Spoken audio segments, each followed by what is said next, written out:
तो एबे एसएचजी महिला को नहीं आसला एक बहुत ही बड़ अपडेट जहाँकि अर्थमंत्री निर्मला सीतारमण मध्यवित्तकालीन बजेट अवगत करिसेंती। से निजर अभिभाषण में कहिसेंती जे गरीब महिला तथा युवक एवं अन्नदाता आमर ध्यान देवा आवश्यक।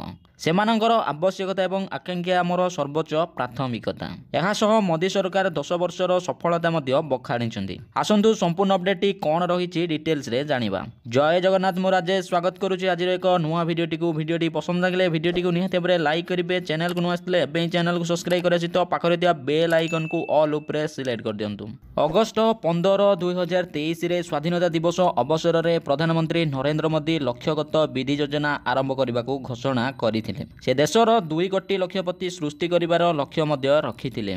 वर्तमान अर्थमंत्री निर्मला सीतारमण एही लक्ष्य को 3 कोटी को वृद्धि करिसेंती। लक्ष्यगत विधि योजनार उद्देश्य हेउची देशरू दारिद्र्य को दूरीकरण करबा एवं आर्थिक सशक्तिकरण करबा। एही योजना अधीन रे महिला मानकु दक्षता तालीम प्रदान करा जिवो, जहा द्वारा से माने वर्ष को 1 लाख रु अधिक रोजगार मध्य करि पारिबे। एही योजना महिला स्वयं सहायक गोष्ठी माध्यम कार्यकरण हेबो। महिला मानकु लक्ष्यगत विधि हेबाकु विभिन्न प्रकार तालीम मध्य दिया जिवो। एथिरे महिला स्वयं सहायक गोष्ठी को ड्रोन मध्य जोगाई दिया जिवो। ड्रोन कार्य एवं मरामती पई तालीम मध्य दिया जिवो। जेउठारे कृषि क्षेत्र में ड्रोन व्यवहार करा जिवो सेही क्षेत्र को विचार को नहीं 15,000 एसएचजी महिला को मध्य चयन करा जिवो एवं क्लस्टर लेवल फेडरेशन एसएएल लैब मध्य गठन करा जिवो। ड्रोन रो मूल्य 10 लाख टंका एवं सेथिरु सरकार 8 लाख टंका देबे।